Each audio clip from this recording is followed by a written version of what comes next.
he watching? Yeah, he should be good. Okay. Good evening. I'd like to call to order the North Branford Planning and Zoning regular meeting for November 20th, 2025 at 6:35. Please rise and join me in saluting the flag. I pledge allegiance To the flag of the United States of America and to the republic for which it stands, one nation, under God, indivisible, with liberty and justice for all. Thank you. I'd like to introduce the members of the commission seated here tonight. To my left is Ron Sienna, a regular member, and to his left is Barry Ponder, a regular member of the meeting of the commission, to my far right is Janet Crane, a recording secretary, and at the administrative table is David Perkins, our town planner. Finally, my name is Robert Nowak. I'm the chairman for the commission seated here tonight.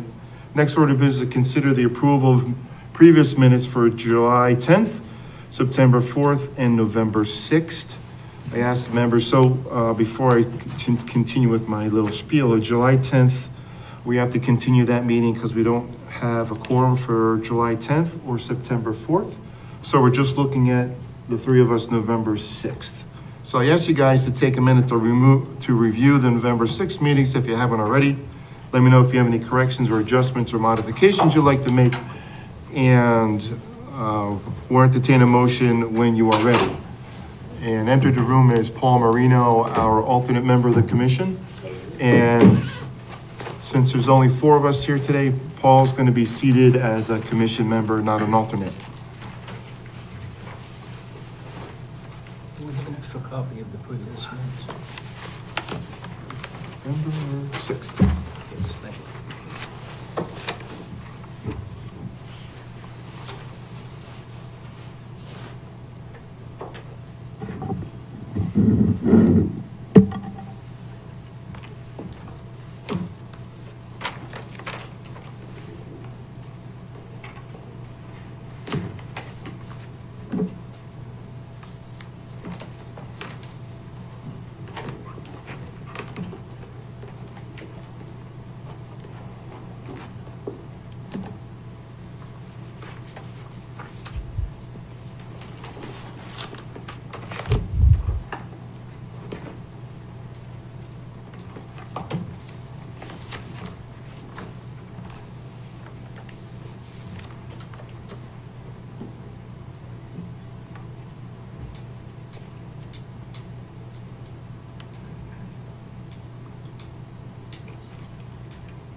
Thank you, sir.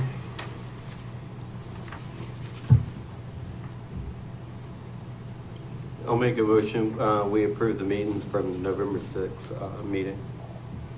We have a motion, we have a second. Second. Any discussion? All in favor say aye.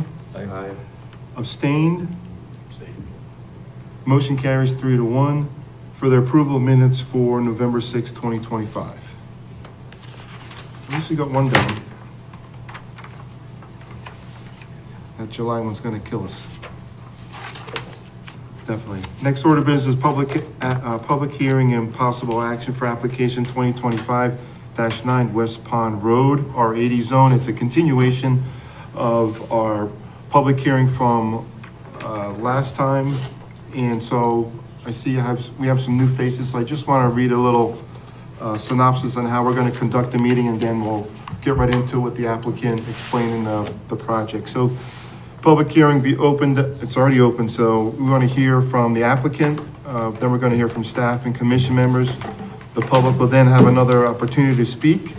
The applicant will have an opportunity to respond to the public comment if there is anything new, offer closing comments. Staff and commission will have another chance to comment on it. Public hearing will be closed, no public further discussion will be entertained. After public hearing is closed, commission will vote on the application. Just some rules regarding public testimony.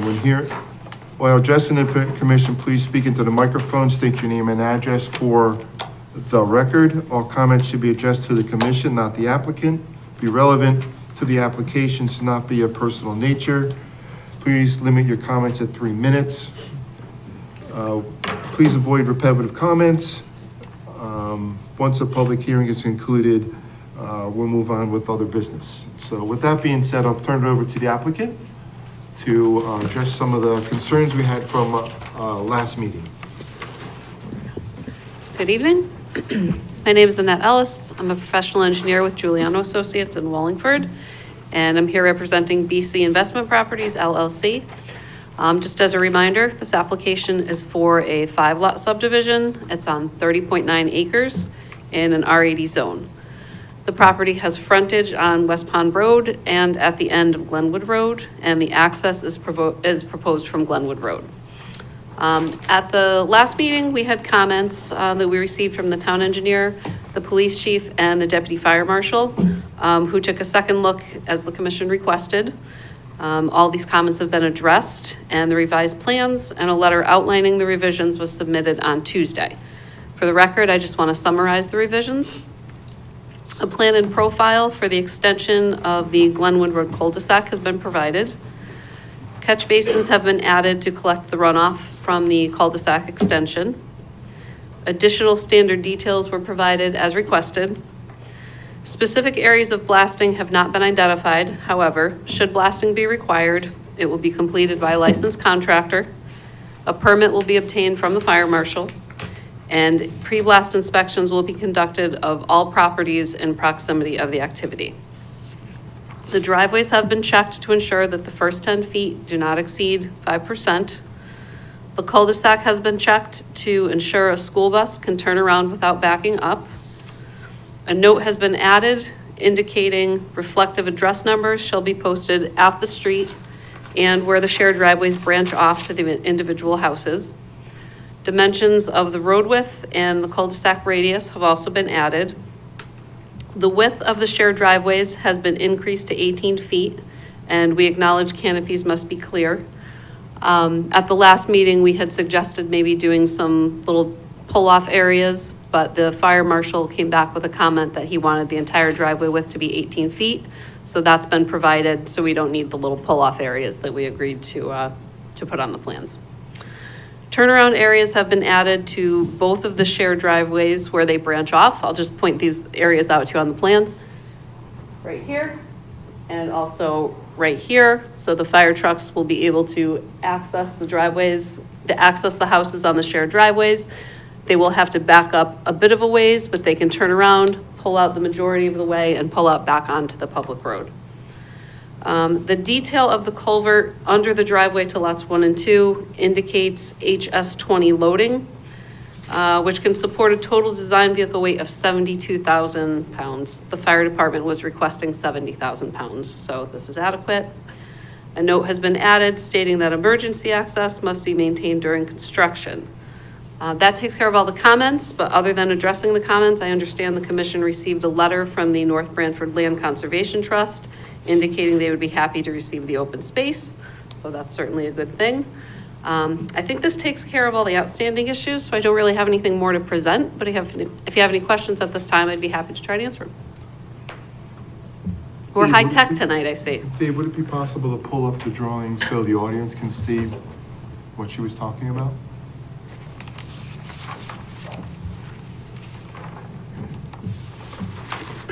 When the paper sent in the cup, it has 4, so they're saying 5?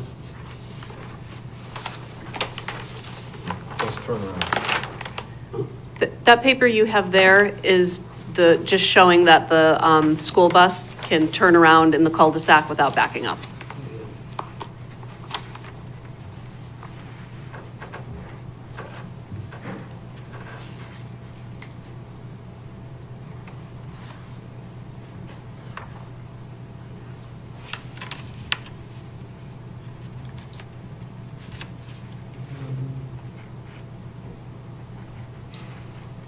There's one of them.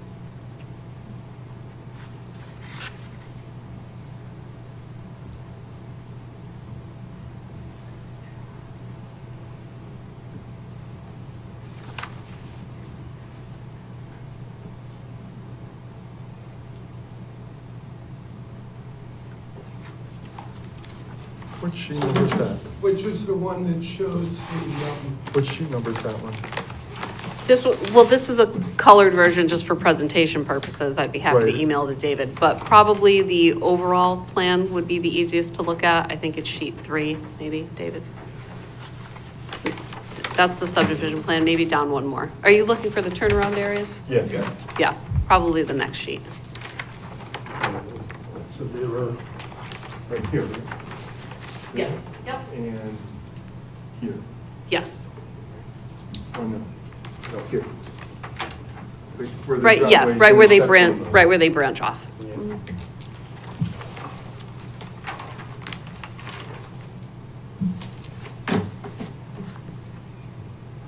So you made that a larger area instead of just a V, it's more of the ability. More of a to- triangular area, so there should be enough to back up and then pull out. Okay.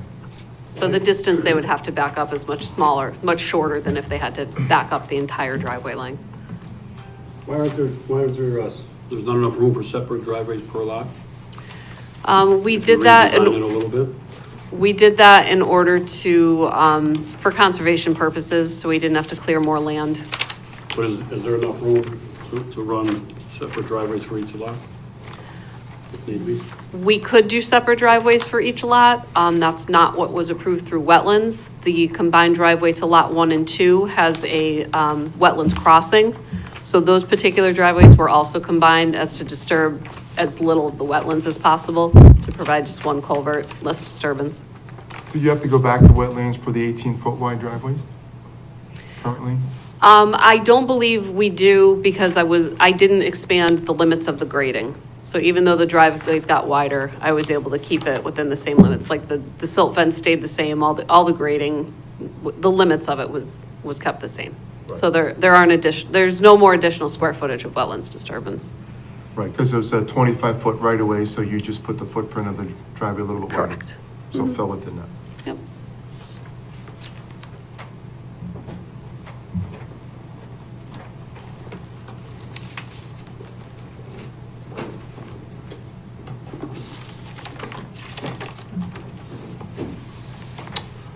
Commission members have any questions or comment for the applicant?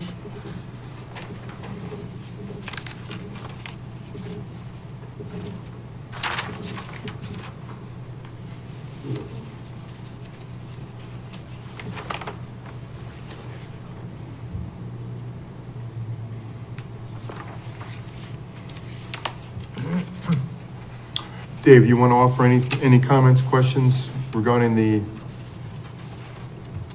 we What you got provided? this on Tuesday, so it hasn't really been reviewed completely. okay? I shared it with the fire department, I didn't hear anything back, I shared it around, and I'm still sort of waiting for comments, but all in all, I haven't heard anything negative yet. Okay, I got the revisions back in as soon as I could, but I didn't receive the additional fire department comments till Monday, so. But it all took a while. Yeah. so you got a Monday and you turned And around? I got it on Wow, Tuesday. That's pretty good. Pretty We tried. Not bad. That's pretty good. Okay. So thank you very much, I appreciate it. So what I'll do is I'll turn it over to the public for Okay, comment. Thank you. Would any- Before we do that, one Yes, quick sir. question.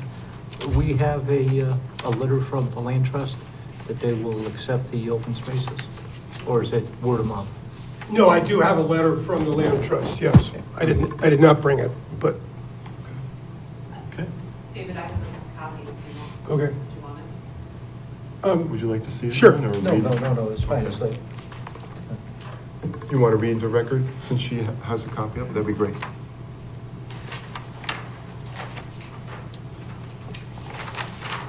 Those addressed to-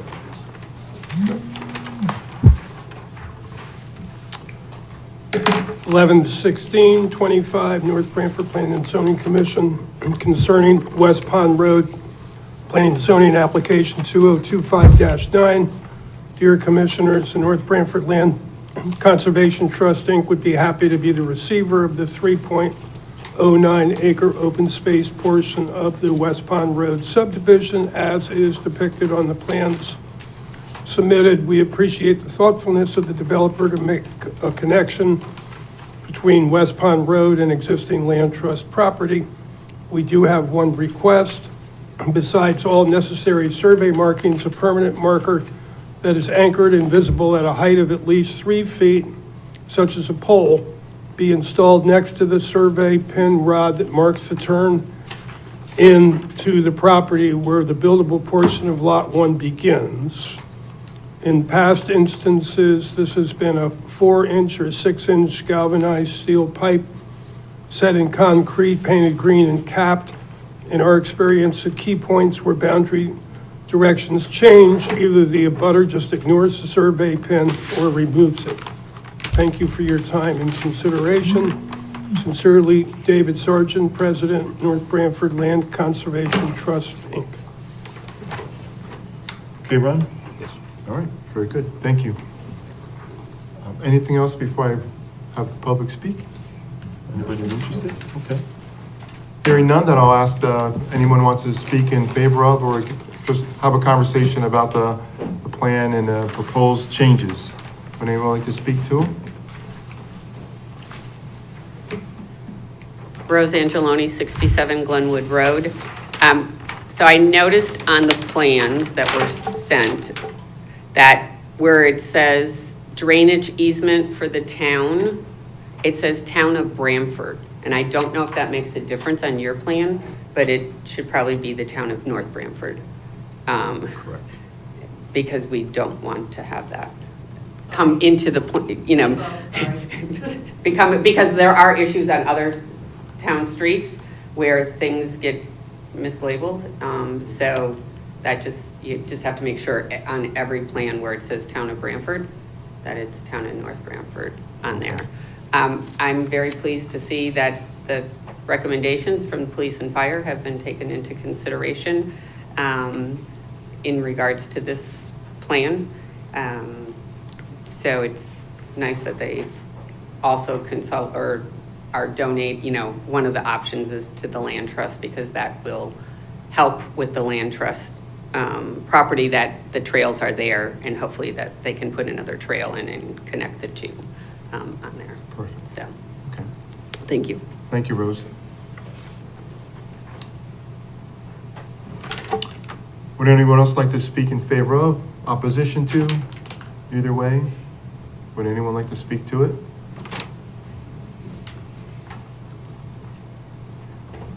Hearing none, then I'll ask the commission members or town if we have any other questions or concerns. So Dave, you had mentioned that there's not a reply to the plan. Are you inferring that maybe we should wait for them to make a comment and carry this one more time ahead, or make it a condition of the approval if we get to that point, while we're still in public hearing mode?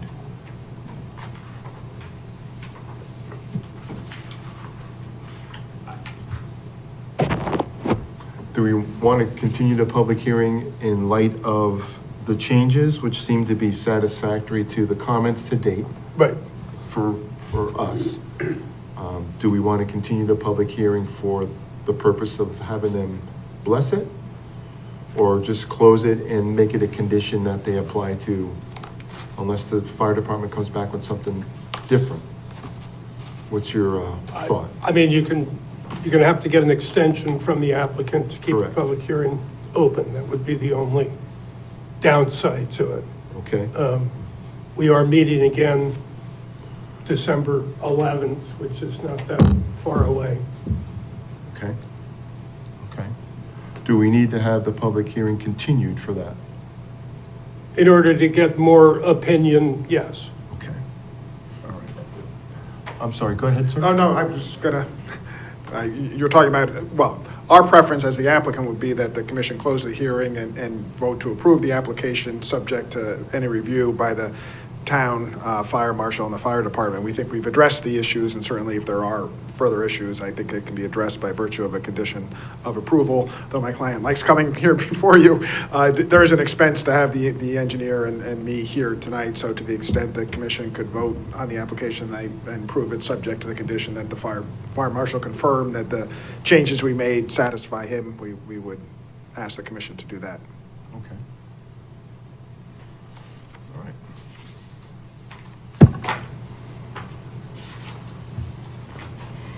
What you guys thought? Personally, my feeling is that we should leave it open, giving us the option of,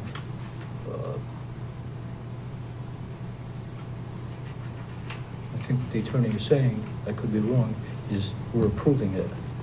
And then we're gonna see if there's, a report that's detrimental to this. I don't see how this, I mean, this is fine, except I'd like to see the option open for us as opposed to boxing us in. So I'll play devil's advocate, right? So we've had 2 comments from the fire department, because it's still public hearing right now. We have 2 rounds with the fire department, right? Each time they came back with comments, and the applicant has addressed the comments to date, right? Oh, unless we find them unsatisfactory in their addressing of his comments. There's nothing else outstanding from the fire department that they wanted looked at, right? That's correct. Not that I'm aware So they of. brought all that up, right? That's correct. And the police department, they're, hold back and say, is the shared driveways, which causes some confusion, but now they made them Wider, wide, almost as wide as the street. So correct. one of the conditions that would be put into the proposal would be that there would be shared driveway agreements executed. How hard is it to switch it to a proposal of separate driveways? It's not a great idea. Just because now you're going to have more pavement, and this is better for, as the engineer said, it's better for the environment. It's a better. Did the police look at it, the revised? Once you have an agreement, and the problem is that we have a lot of shared driveways with no agreements. So who's going to plow it? Right. So we make an agreement that they have to put it in to share the expense. That's reasonable, I thought, Yeah. to have an agreement with the property owner, no? And it's wider than normal driveways. Right. It's 18 feet wide now, Yeah, but- 12. Yeah, what if you're my neighbor and I don't like you and I plow my snow on your side and then you come by and plow your snow on my side? Well, then you have an agreement and you go to court. Just Right. separate driveway, you don't have that problem. But you're saying that you can't do it because of wetlands or because it's too much asphalt? Well, it would not be as great an application if it had 2 driveways. That's why we have the regulation that allows 2 lots to share a driveway. It would be different if we didn't have that, but we have that in our regs. Correct. Okay. So the applicant met that requirement. Right. How long is the shared section of the driveway? You got a rough idea feet-wise? 500 feet? It's right there, Paul, so. 500 feet of a shared driveway? 18 feet wide though. Yeah.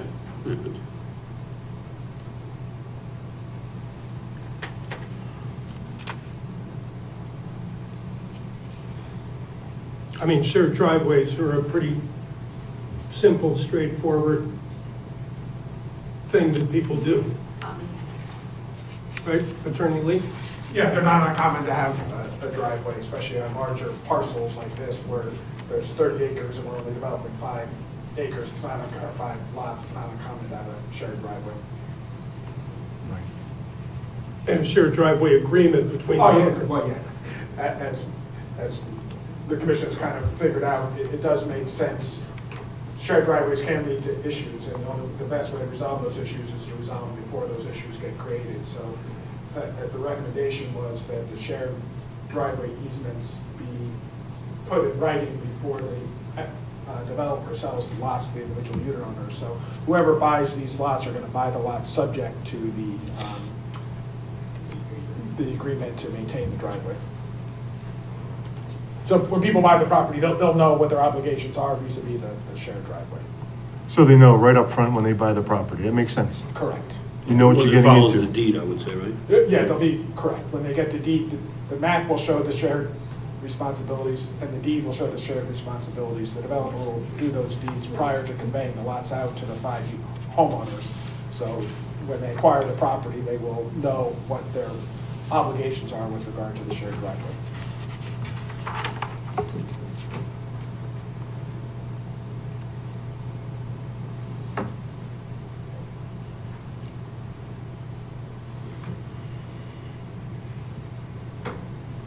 We also, as part of the motion, would be adherence to the requirements of the fire marshal and/or fire chief and their memorandum dated November 13th, 2025. So if this isn't sufficient to meet their requirements of the letter, which we believe it is, then that would be the time to meet with the developer and change it.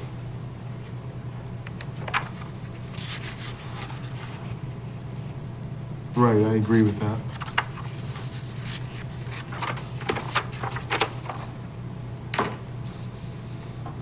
Okay.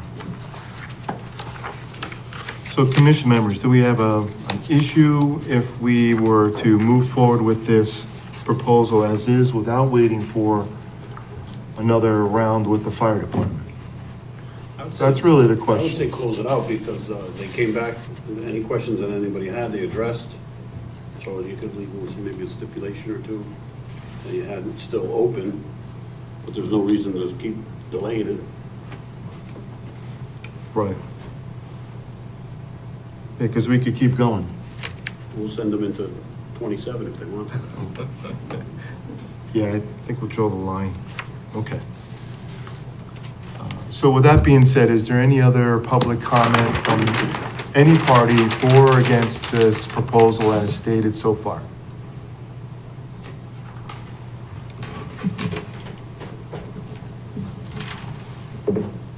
Rose Angeloni, 67 Gledwin. So I just have a question in regards to blasting, if they have to do blasting. So it doesn't matter if the house, if someone is beyond what the normal limit is for blasting as far as protocol, blasting protocol, are they still going to go through the blasting protocol with that, with the person? Because it most likely is us at 67 Glenwood Road. And I know at the last public hearing, it was mentioned that it's, well, it's over the 100 feet. So I don't know, is the 100-foot the blasting protocol? If you're within 100 feet that you go through the blasting protocol? I don't know what blasting protocol is. So I just want to make sure that if we're outside of the boundaries of blasting, that we still get the blasting protocol and they inspect and do all of that stuff. Because our septic and well is on the side of the house where this activity is going to take place. Didn't we put a stipulation on one project that they had to, like, inspect it before? And this way, if there was anything, at least it's documented, the house was good. Then if something, God forbid, something happens, at least you got a record, so then that would be fault of the developer. And is there any blasting? Are they planning on blasting? Is there So definitely planning on They don't blasting? know yet, They don't is know what yet. they said. Uh-huh. But So Paul, you're correct, there was a protocol. We didn't get into the nitty-gritty because he didn't think it was going to be, and the houses were a lot closer Right. than Rose's house to the proximity to that, so. I mean, that wouldn't be too much of a burden to actually put that in there. Well, let's ask the applicant if he knows the protocol distance. Generally speaking, blasting is not something that's subject to the jurisdiction of the Planning and Zoning Commission. Correct. Blasting is subject to the fire marshal. So in order to obtain a permit to blast, you have to make a licensed blasting contractor needs to make application to the fire marshal. Fire marshal will then issue a blasting permit if the fire marshal deems it appropriate. The blasting company generally does what's called a complete a pre-blast survey, well, they'll go and inspect properties in the general vicinity to make sure that there is no damage caused to those properties as a result of the blasting. So they'll kind of do a before shot, they do the blasting, and then if the homeowner has an issue, they can kind of compare the before picture with the after picture to see if the blasting did in fact cause any damage to. I don't know the answer to your specific question as to what the radius is that the blasting company does the pre-blast surveys. That really would be up to the fire marshal to make that determination. I tried to look up the statute real quick so I could give you an answer, but I can't get enough Wi-Fi service in here to do it. But Gotcha. generally speaking, well, I know for a fact that the fire marshal is the agency in town that regulates blasting permits. Right. So is there something you can put in the conditions that they, you know, like, can you supersede the fire marshal? Basically is my question. And say they have to do it. I guess my suggestion would be that the commission could pose a condition that if blasting is required, we are required to comply with whatever the conditions are from the fire marshal. At least that way we'll flag it for the fire marshal. And planning and zoning expressed an interest in it. True, but that's only, it's predicated on distance. I think the fire marshal is predicated on distance. That's correct, right. In my past life, that was a condition of distance, right? So the concern is that the distance may be too short and not include the homes around the cul-de-sac that may be affected, and there's a concern, and you're right, it's not a P&Z preview, but it is a concern of the citizens of North Branford, so we're trying to address that at the same time. No, I appreciate that, and I'm not trying to diminish the concerns, because if my house was near a site that was kind of blasting, I can certainly appreciate the concern.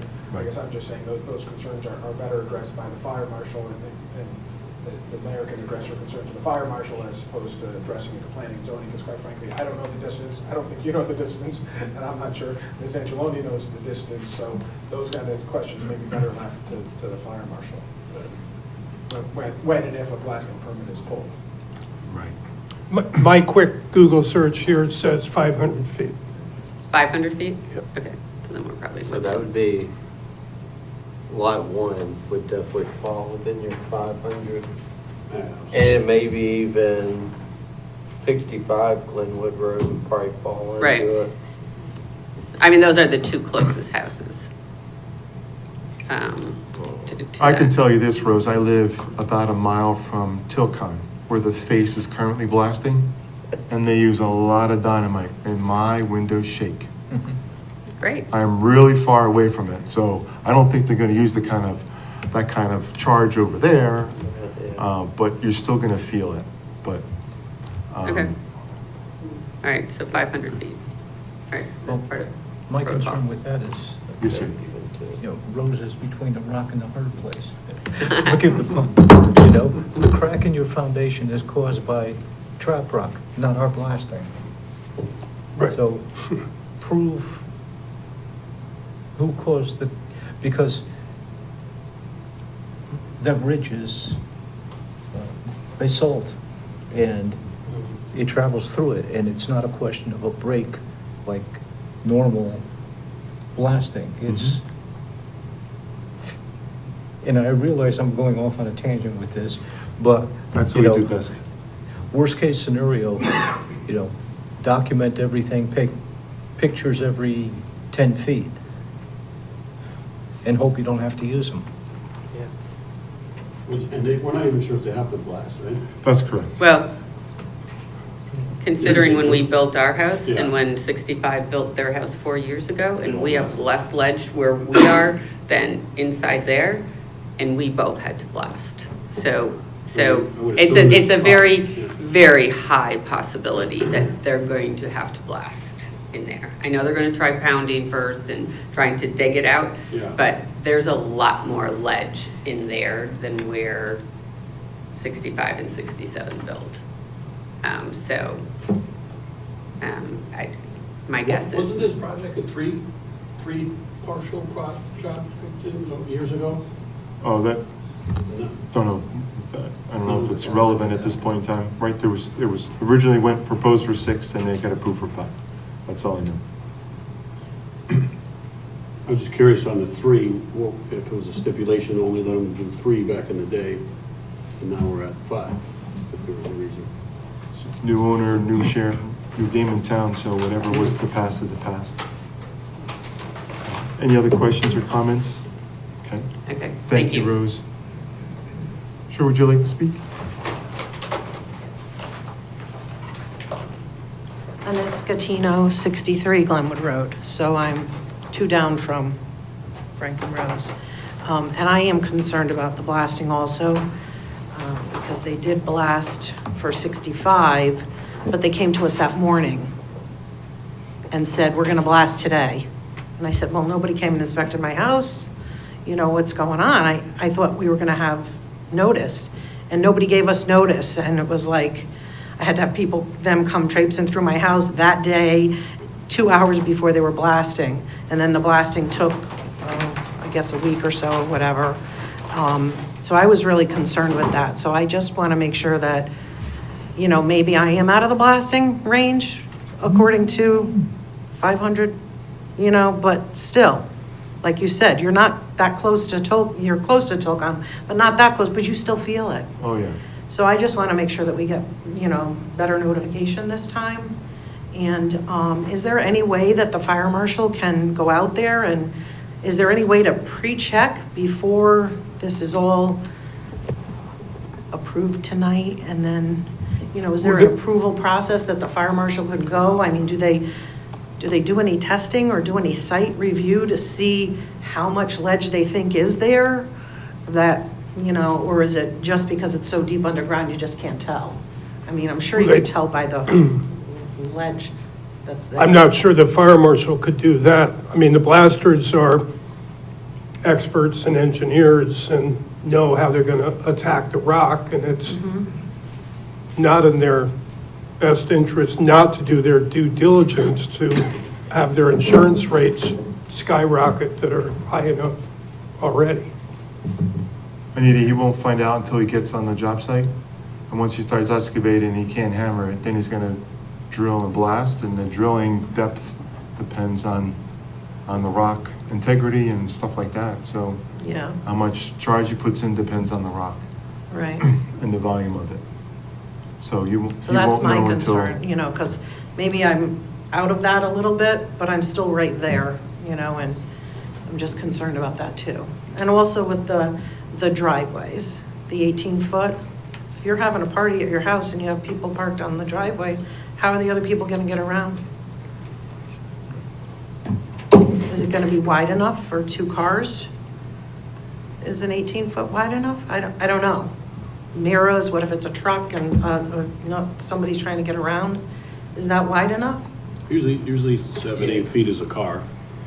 Okay. We got 2 cars. You know, because you don't want to damage the wetlands, but you might have to drive on the sides of the driveways. So, I mean, Yeah.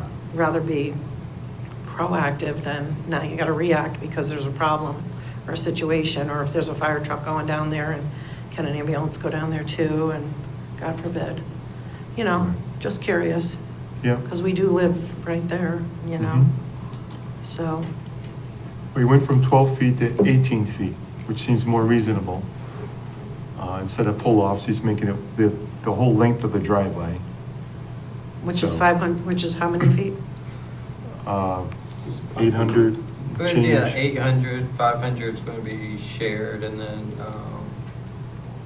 That's a long, then, yeah, maybe 4 and 5, was that why maybe there only was, 400. there was 3 lots approved, or 3 houses approved, and now there's 5 because they decided they're gonna double the drive, they're gonna use double, you know, shared driveways? Is that why they came up with 2, I mean, you know? I don't have know. an answer for that, other than Yeah. they started out with 6, they ended up with 5. And the 4 houses both originally had shared driveways, just based on the plans that we have in front of us. Yeah, I just want to add to that there are many roads in North Branford that are basically 18 feet wide.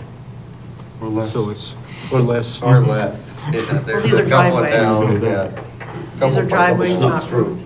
Yeah, And so driveway's wider than some of our streets. main roads, yeah. Okay, So that's a good thing. okay. Okay. Just Anything else? concerned about the blasting and all that stuff too. Thank you. Thanks. Yes, Dave? I have one more question that I don't think we've raised before. The cul-de-sac itself is going to be deeded to the town?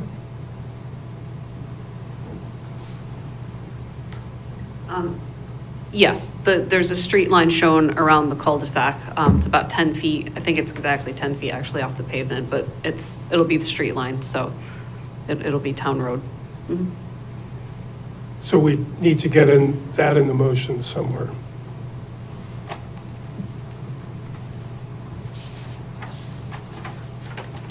So maybe what we can do is we can close the public hearing, and then I can work on the motion and we can bring it back at the next meeting and deliberate and vote on it. Okay. Were you going to add in the comment relative to shared driveway agreements? Yeah, Okay. yeah, we'd add special conditions to deed the open space to the North Branford Oh, here it Land is. Trust, shared driveway agreements. We really should have street numbers assigned so we can get those on the plan, what they actually are. And we need to get some language relative to the deeding the land to the town.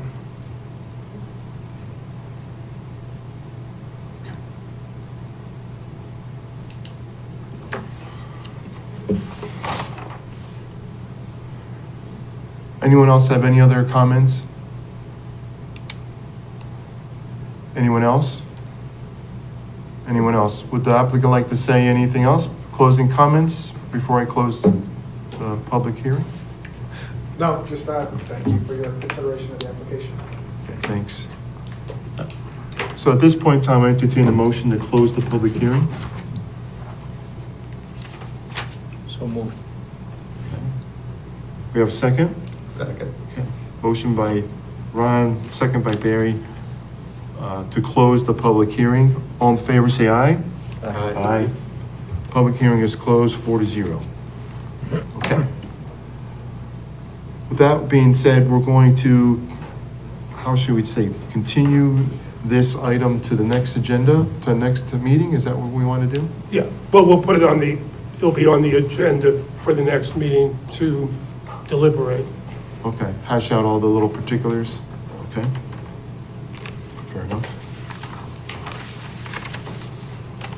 Okay. Thank you, guys. So with that being said, we're moving on, to old business. There's no old business, we have new business, item number 6. Item 7 is other business for Schedule A discussion. Do we have anything new on that, Dave, for Schedule I A? had one new item on that. Anybody need any of this?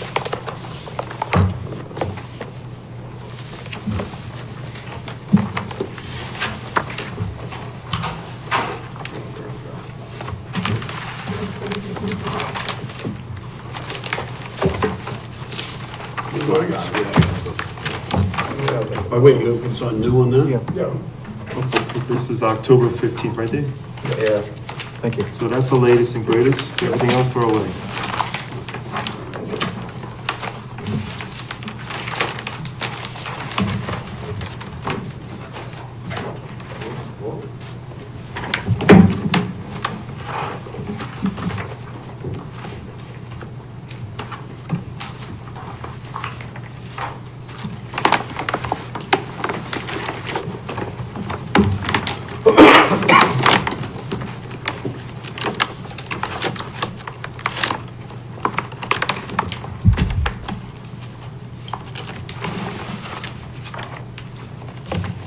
So the only thing that jumped out at me today was C 13.1 under the C section.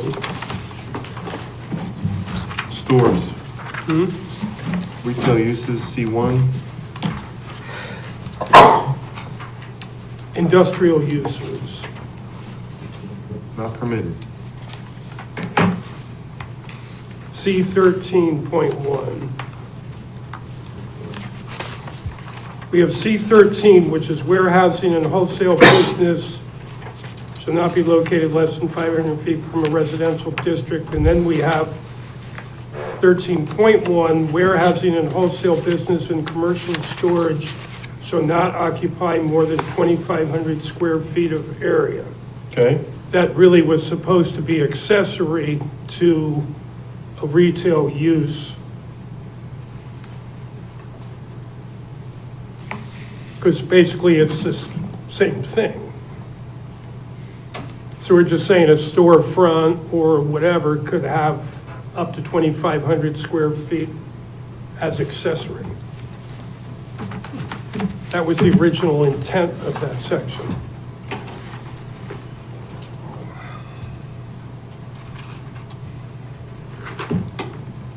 Or does it mean that you can just have a small warehouse?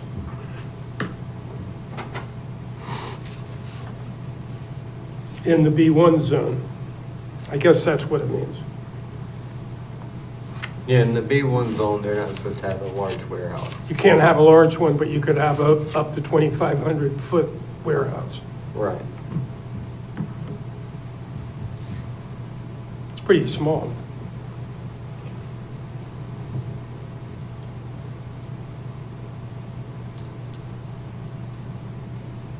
$25 by 100. Yeah, it's pretty big actually, isn't it? Right? 25 by 100. It's deep. 50 by Yep. 50. How does that tie into? So I think I'm fine with that. It was C1 you were commenting, right, Dave?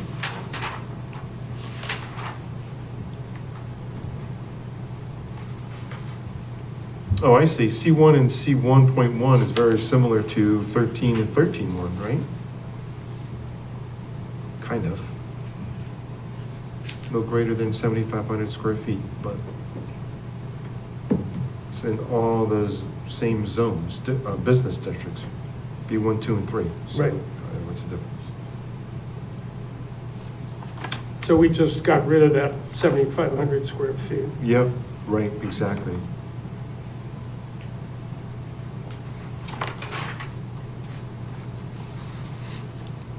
But I mean, even if you're a retail store, you're gonna have some sort of warehousing back room where you keep your stuff. I mean, that's just part of the business. Correct, right.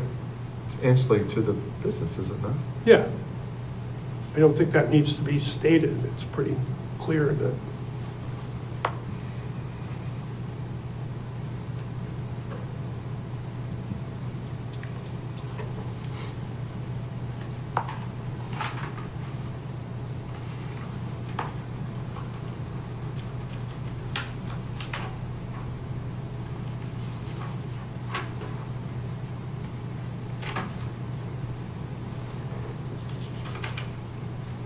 It's a pretty big warehouse though, Dave, 50 by 50.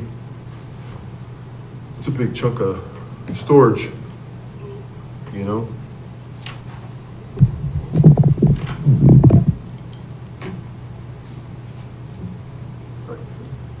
Not really. You're right about that. You put all the larger ones in industrial. Right. So I did get an inquiry about the Smith Land property. And somebody wanted to put like a warehousing operation in there in the B1 zone. So that would not be allowed unless it's 2,500 square feet. I'm sorry, where's the Smith property? Smith Land, I'm sorry. where they How used many to, square feet is that? it's like 5,000, I think. I mean, Where they used to be called, the If you go up to 12.1, we're allowing printing establishment and binderies to occupy 5,000 square feet in a B1 and a B2. But then when we go down to 13.1, if you're a wholesale business, you can't occupy but 2,500 square feet.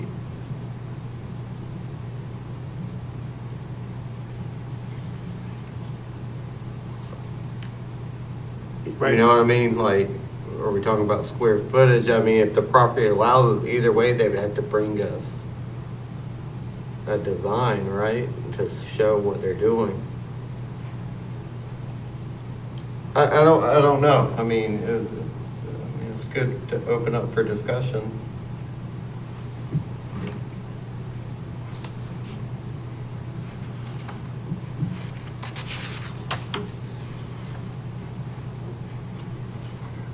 Is one more intrusive than the other? Does one Yeah. require more space than the other?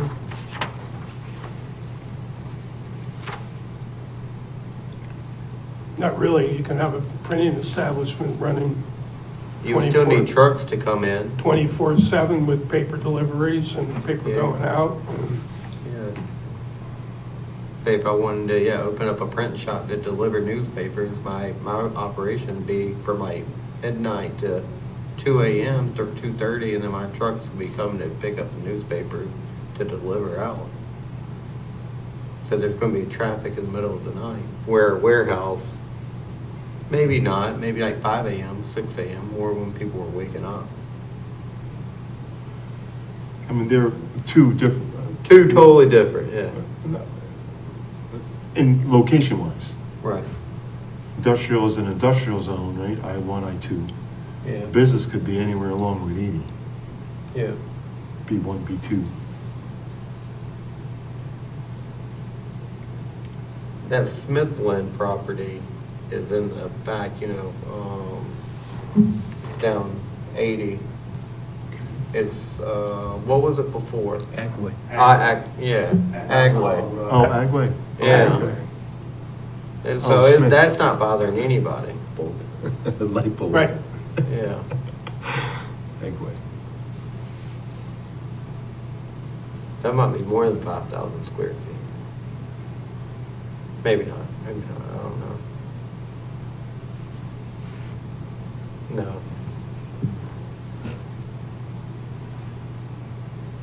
Yeah, probably not. So those numbers should probably be the same, is what you're Is that what saying. we're alluding to, Yeah.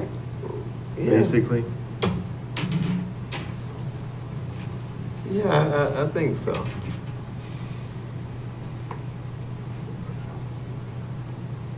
You can put that 5,000 square feet in any B1 area, Yeah, As long as it fits.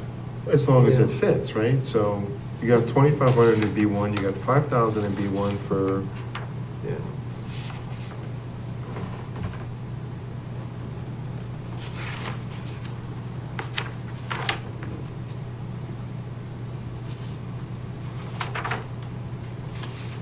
Yeah, we removed it from C1, right? That C1.1, we removed the 7,500 square feet. we took away the requirement. Yeah, we took right that there. away and So, didn't put a okay. percent, right, didn't even put feet on there.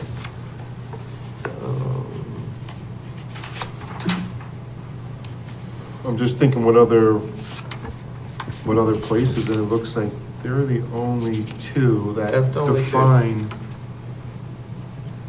square footage to B1. Makes sense to be consistent. The smaller. Smaller or make them match, Right. make them both 2,500 or make them 5,000.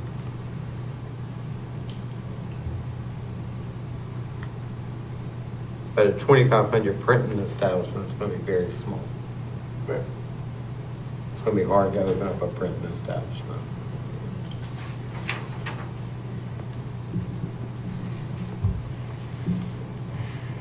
Or a warehousing establishment with 2,500. So let me ask you a question. Do we need to put the square footage on there? What's the importance of that? if we just leave it blank. And it is a condition that doesn't need a special permit. Right, it's by right, so he can build an any B1, a printing shop or warehouse, regardless of if we took away the dimensions. So if you got rid of the sub 1 and just changed to B1, allowing it by special permit, Does it fit the location and the size? Yeah, I think that's better. What do you It may think? be B1 and B2 then. just B1. Just B1? Yeah. And then it would open up the possibility for a different business because of the restriction lifted of the size of what he's proposed to do. He still has to come in front of us. Yeah. I want to do this, and this is how big my place is going to be in Agway or Northford Center in Business District or where Duties is. Yeah. Is that what you're saying is gonna happen? Oh, I don't, No, I'm kidding. inside baseball, I don't know nothing.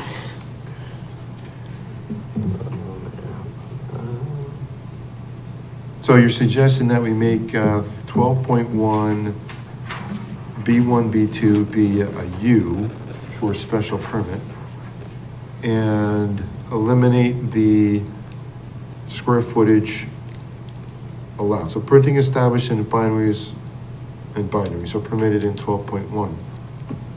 So how different is it than 12, C12, if we were to remove the size of the restriction? Yeah, then we get rid of that whole line.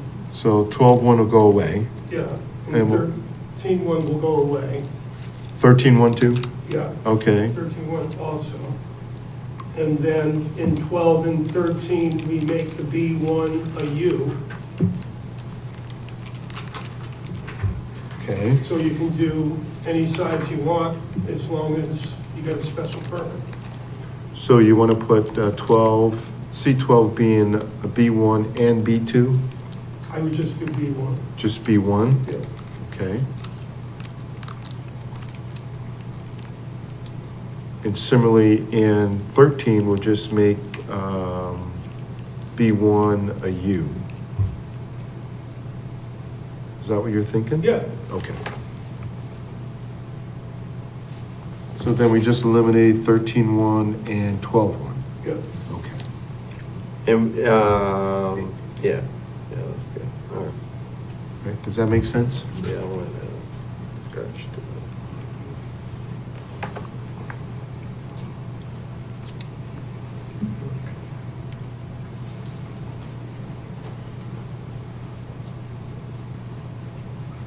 And 12.1's gone. 12.1, 13.1.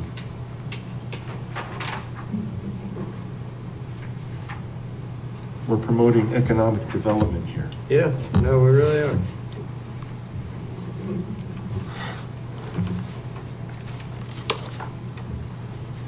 In all the regulations that we have under Schedule A, they're the only two that had the dimension that was left. A restriction on the size.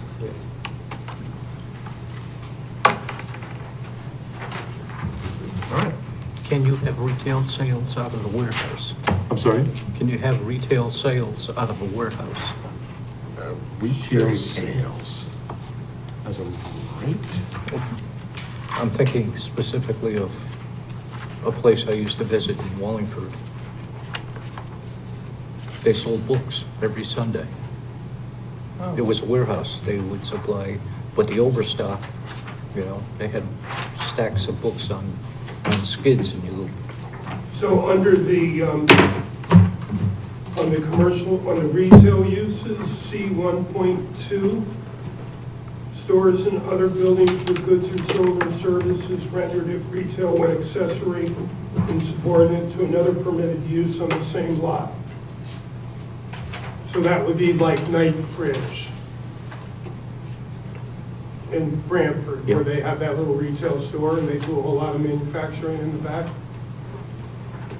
That's what we're thinking of, right? yeah. Or the once a year warehouse, Black Friday Yeah, let's get rid of the junk sale. And even if that once a year isn't that bad. Well, this is a storage unit, so Yeah. like the show Storage Wars, they must sell the storage units, so. Yeah, but people didn't pay for it. Ancillary use, subordinate. Okay. So, anything else, Dave, on Schedule A? Yeah, that's all I have. So the game plan for this Schedule A is to allow the public to look it over the next few months. So we put in, we're gonna put a little blurb in the North Branford News letter, whatever it is, newsletter. So I'm hoping, Dave, that we do that for the next 3 months. Yeah. November, December, January, Yeah. February. Will be in every edition, or will it constantly run? It'll run every month. It'll be like a blurb at the All of end. December, all of January, all of February. So, with the hope that our public hearing is the second meeting of March for Schedule A. So, that's kind of the game plan I'm thinking, to let it just run. And then also it'll be a continuing item on the agenda for anyone who wants to speak to the Schedule A. Because the blurb that we put in there was, well, I think that was taken out. Or we said, you can come and speak at the meeting or submit written comments to us. So I'm hoping with that it generates a little buzz. So with that being said, I think I'd like to put something in the Tucker Times as well. Come the January edition, the home delivery edition, saying, North Branford P&Z is seeking comment from the public regarding Schedule A and form-based zoning. Maybe give a brief explanation what Schedule A is for people. Yeah. Hopefully the people we're seeking comment from knows what it is, but. It's a public But service, we just want the whole town to be aware. public Maybe service give them- announcement, basically. So that, what we put in the town manager's newsletter is rather short, Yeah. Okay. because he didn't want to like fill up the whole thing, Yeah, but it has a whole bunch of links to the code and the table of uses and my little webpage with all the stuff about form-based That would be code. perfect. Yeah, put a little hyperlink, Yeah, anything you can't click on. They can type it in or Google it. You have that little app? It doesn't work. You have it written up already, or you have to write it? yeah, it's all written up. It should be going out tomorrow. Tomorrow. Okay. We need to go copy it, I'll wait till tomorrow. Are you on the email feed from the town manager? Well, you should go to his page and sign up for it. They'll come right in your, every time. Same thing with the meeting minutes. Yeah. You can sign up those and they'll come right to your feed once they're all typed up. For any meeting, you can sign up and have it drop right in your, the link into your email. So, Pretty neat. Click. Just another email. yeah, okay, without further ado, let's move on to Town Center form-based presentation and discussion. So what I've asked Dave to do was invite a guest who I believe is I'll call an expert more than anything else, relative to Northford. Performed a study for us, so if you mind coming up and introduce yourself to us? I'm Steve Nugent, 1386 Middletown Avenue. Thank- Life. Thank you, Steve. So, Yeah, thank you for that compliment, but it was really just a lot of research put together Well, with some you- compassion. but- you did your homework significantly, and it really shows in the document. Now, I don't know if all my commission members have seen the document that you produced, but it's well-written and very thorough. So I gotta say you did a great job. I take umbrage to what you've proposed, and I really like your ideas. They make a lot of sense, very reasonable, and you take into account the what we've been struggling with here on the commission is, what do we want Northford and North Branford district to look like? And you kind of helped me kind of gauge that idea. And then this form-based zoning really puts the pictorial pictures to some of the things that we've been talking about. But without further ado, I'll turn it over to you to kind of walk through some stuff. Unless, Dave, you have some comment or lead into the conversation? Steve and I sat down last week and we sort of went through it together for like an hour and a half. Yeah. And sort of picked it apart in terms of a few details Okay. that we may want to just discuss now, or you can talk. Yeah, I was not ready to speak in all terms about either village, but I think I'm just happy to hear that, you value the villages as they are and what they could be. There's a certain existing structures there that contribute, and if you complement it through the form-based code that Dave has worked on, could really make it a good mixed-use viable centers.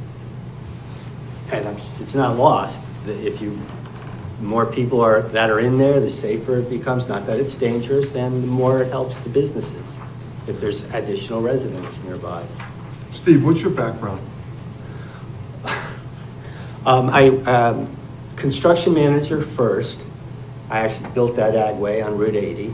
And then I have a master's in real estate development from Columbia, and then I've always worked as a consultant, as an owner's representative. Okay. Awesome. Thank you. Appreciate that. So you want to walk through some of the things that you had? I think one of the, Paul, do you have one of these? I didn't get my packet. these are from. Ridiculous, we don't get our packet. Well, there wasn't one for this meeting. It was, No, you didn't get the big one? Oh, like a week before. Been inserted. It might have been, I have mine, but I'm thinking, yeah, but Well, this might be, a newer one from, let me look at the date. No, this is good. August 15th? Yep. yeah. Yep. Okay. I think one of the conversations that we had was on I believe it's page 8, Yeah. 34A 6.3.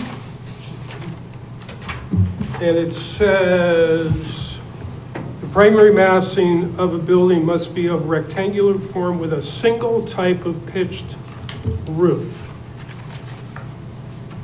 And in our definitions, we talk about mansard roofs, we talk about, pitched roofs, we talk about all sorts of different roofs, and then we say single type of pitched roof.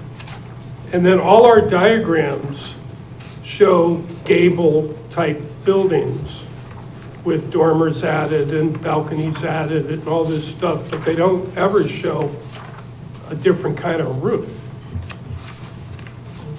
So I'm not quite sure why we're locking ourselves into a single type of pitched roof. Yeah, I mean, historically, some buildings had 2 or 3 different style roofs. Not that, everything's gonna be historic, but that's the architectural influence that the code is trying to do, right? And then the ridge lines too, they shouldn't just all be one barn.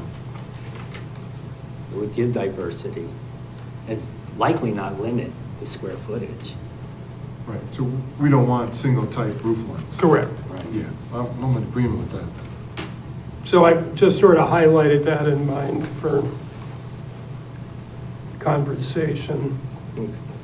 And on the next page, it talks about story height. CA-2, the height of a half story is measured vertically from the surface of the finished floor to the highest point of the ceiling above. So if you have a cathedral ceiling that's 16 feet above, and you could only have 10, you're gonna put a ceiling on it to conform to the code, as opposed to allowing the cathedral ceiling to be up there. Because maybe that space up in the roofed area was to be used for mechanicals. But if you don't have any mechanicals, why not have them use that space?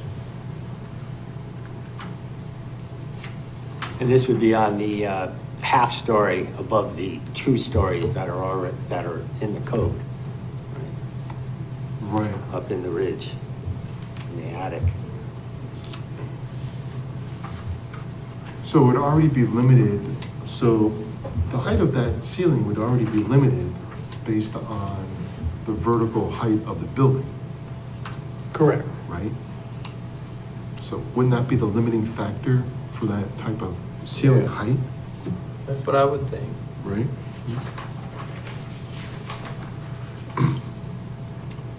Well, the half story height could be as much as 16 feet. Commercial. Yeah, and I think you were measuring the height of the building to the eave, right? So it'd only be 12 feet if it's a residential Roof in that pitch half could story. vary, you know. Right, 12 feet. But maybe it could be 16.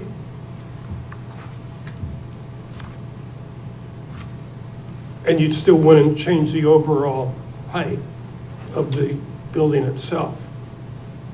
What was your suggestion for the height for the half story on that A2, CA2?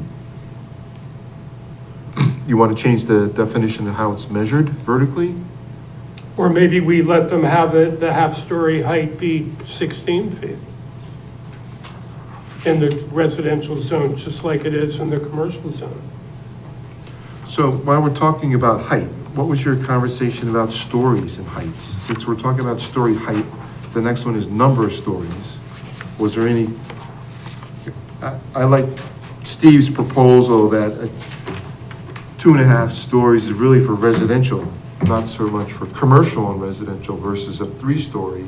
If I remember correctly from what he indicated, was 3 stories with a no higher than was the limit. So you could break those 3 stories into whatever height you wanted, as long as it didn't exceed the height. And you could fit 2 residential floors above the commercial.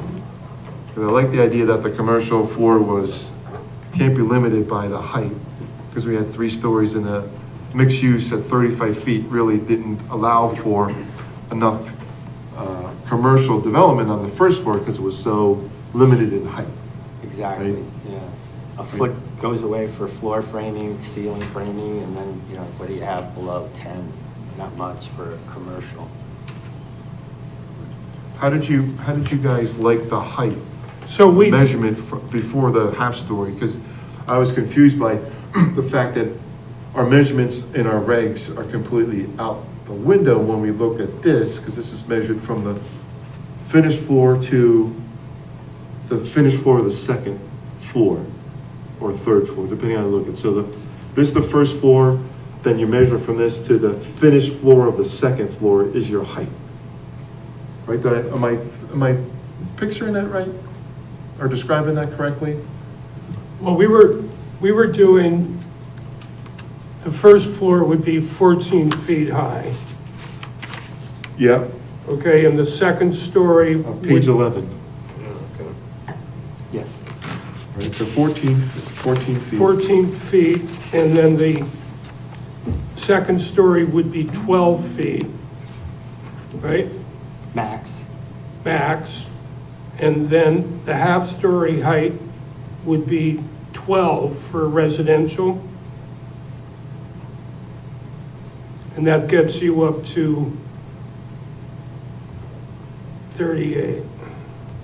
We had discussed about mixed use maybe being 36, and I think that was the, We were talking about increasing the overall on page 12 for the mixed use from 36 to 42. Correct. Because I know Steve had suggested 40 for mixed use And we have 45 feet height on Evergreen Woods.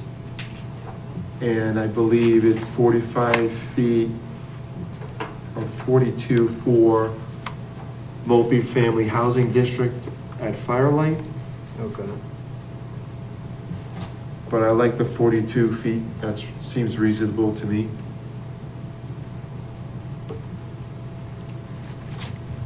So if you use the maximum 2.5 stories that's shown here, it's 38 feet. Right. Total height, maximum height, Yeah. 38 feet. Doesn't mean he needs to build 12, his min is 10. That leaves floor to ceiling height of 9 feet, basically. So we'd have 9-foot ceilings in the second floor apartments. Is that about right? Yeah, From depending looking- on the span and the size of the lumber, but yeah. Right, just basically, right? And So, soundproof, yeah, there's a lot of little details that'll eat up the elevation. right. The old Norford store, Old the Northwoods. old, the original, was 3-story. And I don't know how high that was because that was the 3rd floor. The 3rd floor had a stage and a dance hall. God bless you. I tried figuring out how they got the piano up the 3rd story. Was it a flat roof or No. pitched roof? Yeah, the gable roof, Gable roof, God bless you. right? They would have raised it, right? Right, but again, old Northwood store was pre-zoning. Right. But I mean, we had that for a long time and without problems. So what do you suggest around higher? You like the 42 No, feet? I'm saying that, you know, the old Norford store as a base Yeah, was acceptable. I mean, it, been there for 100 years. so your point is, why are we making it shorter when historically it was 3 stories at least to Correct. begin with? The You way- can do shorter, but those of us old enough remember the old Norford store, and it was 3 stories. And I don't know how legal the Grange dance hall on the 3rd floor was, but, It wasn't a short roof, short ceiling height, so No. it was full height. Plus, I don't remember the height of Paul's grocery store down there either. It's probably 12 feet maybe, or was it 10? The grocery store that they had? the one there now. No, in the old building. Remember, he had his grocery store there. Paul Hintz or something? My bad.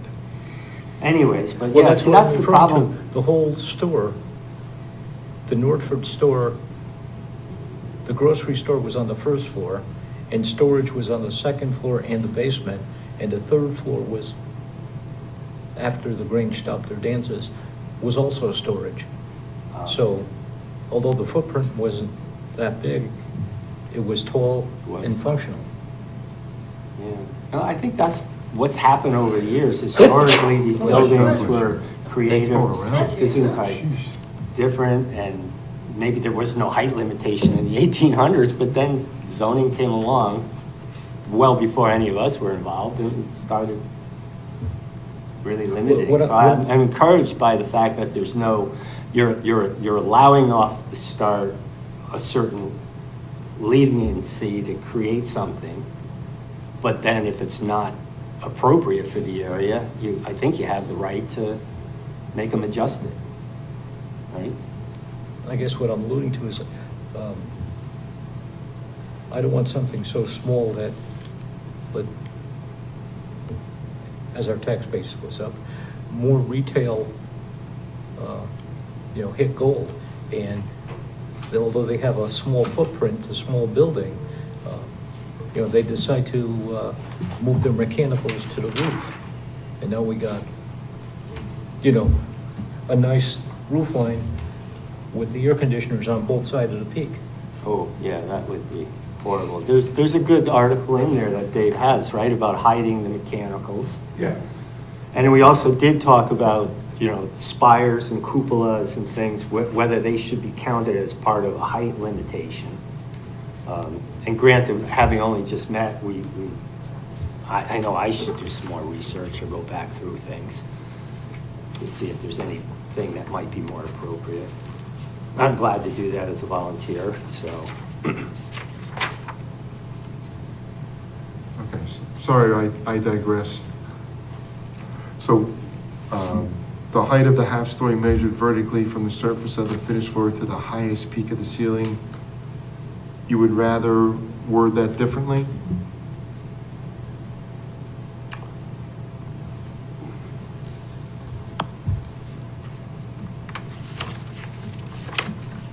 Well, I'm not sure if, I would think you'd want to change the half-story height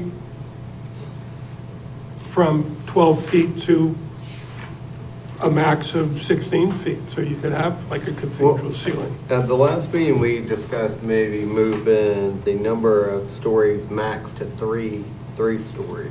Yeah, That's what I have in my notes. And I was then- just trying to sort of find out. And the what a- half story would be a moot point, right, if we moved it there, and then it'd be subject to what they present. We can still put the half story, if you choose to do a half story, we can still put how many feet we want it to be. But if we move the number of stories max to 3, we can leave the half story height of the optional and then put the height that you want to put in there. Right now, it's blank, right? And you want to move it to 12? Or, No, I'd move it from 12 to like 16, oh yeah, all right, I see that. because it's the highest point of the ceiling. So if you have Yeah. like a sloped ceiling on your gable, you got to chop it off. You couldn't go all the way to the top. You got to chop it at 12 and have a flat ceiling. So if we were to eliminate the half story, right? I mean, what is a half story? Well, I'm thinking of this one right here. Yes, yeah, I know what you Right? mean, So yeah. the half story, the appearance, this is page 15. Right, so you lose the appeal of this picture, right? Yeah. It'd be 3 stories, so it'd be no half, it'll be no deviation in roof lines. So, right, if I'm understanding what the premise of the half story is, that's considered a half story, right? I guess that's a half story, yeah. And there was something else in the form base about where the rafters sit on the top of the framing on the third or the half story, and that was limited to 2 feet. So that does severely limit that livable space up there as a half story above 2 floors. Maybe that gets adjusted up or something, I'm not sure. You know what I'm referring to, like your roof comes up like this, they come down and they sit on the outside walls. Yeah. Well, where the outside wall comes up above the floor, there was like 2 feet allowed. Yeah, I didn't understand what that meant. So so here's the floor, and then the roof line is here, so you only have this much coming down, right? That's how much wall wall is space like you that. have on that upper floor before your ceiling hits it. Like a knee wall. Yeah, knee wall of only 2 feet. Right? Or maybe that was one that I needed to look more into because I misunderstood it. I know Dave did spend some time explaining how a couple of things are calculated to me the other day, so. Like the parking calculation. Not to change subjects.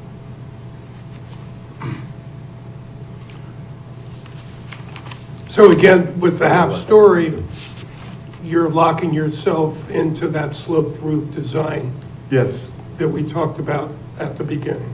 correct. Yep. Yep. So that's sort of more philosophical than anything else. And what do you want Northwood to look like? It comes right back to that. No dormers or with some character to the roof lines. I would say dormers, with, Yeah, right, because with. it became significant character from the old barn picture, right, to having a dormer or a bump out, some kind of bump out, gives it character and, I think they're doing it right beside Walgreens in Branford, off the main road, off of exit 55. Five? Yeah, the new building that they're building, it looks like. Yeah, they're gonna be more apartments. With the movie theater, Yeah, where the old movie theater, this is what their roof is looking like. Yeah, okay. Yeah.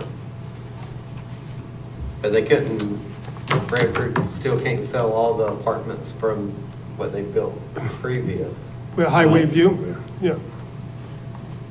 Well, they want $3,000 for one bedroom, so I don't know. I don't know where the people get them from. But yeah, I think that's what it's gonna look like. That's what it looks like when I get off the Okay. highway.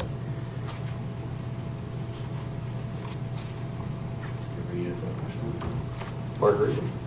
No, that's the old one. The one that's there. We also talked about basements are not counted as one story unless the finished floor of the ground story is 5 feet or more above the average ground level of the lot.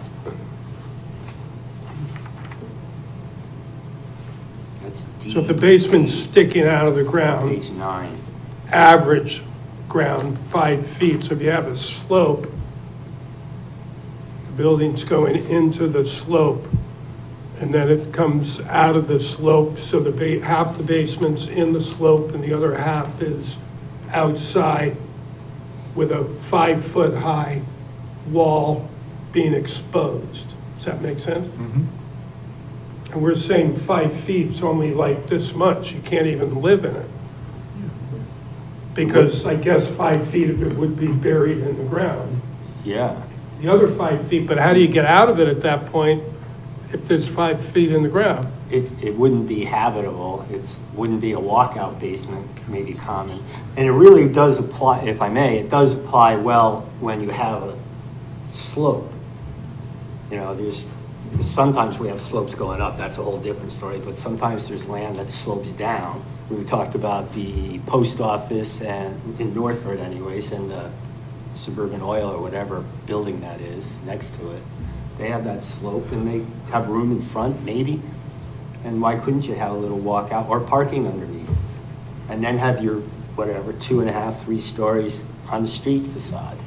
That's certainly ideal, where Angelo's Brick Pizza is, Right. Right. definitely without a doubt.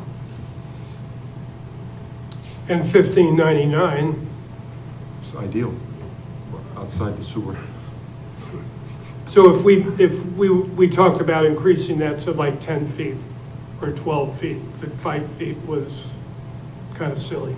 So is the point of this not to count it as a story based on the language? Yeah, But you could have it, quote Right. unquote. So and then you could build on top of that. That would be ground zero, Right, which when you're hitting into a wall makes sense, right? yeah. Again, as the street frontage, the public front, you're keeping that 2.5, 3 stories.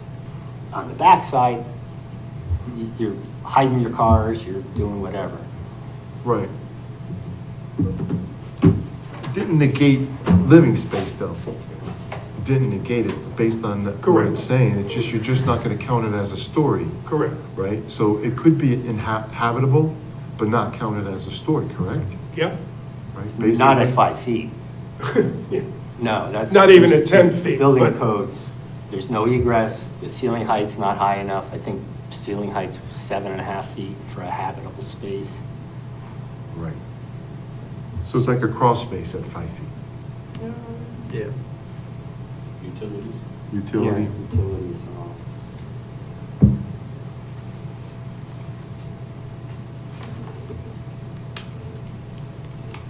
So you wanted to change that? We were suggesting that 10 feet would make more sense than 5 feet.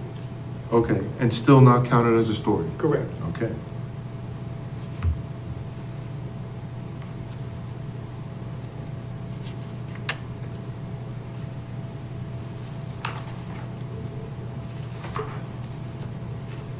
All right, what else you got, Dave?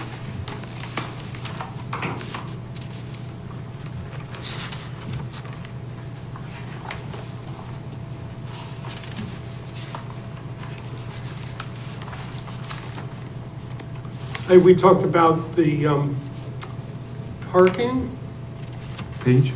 page 24. Okay.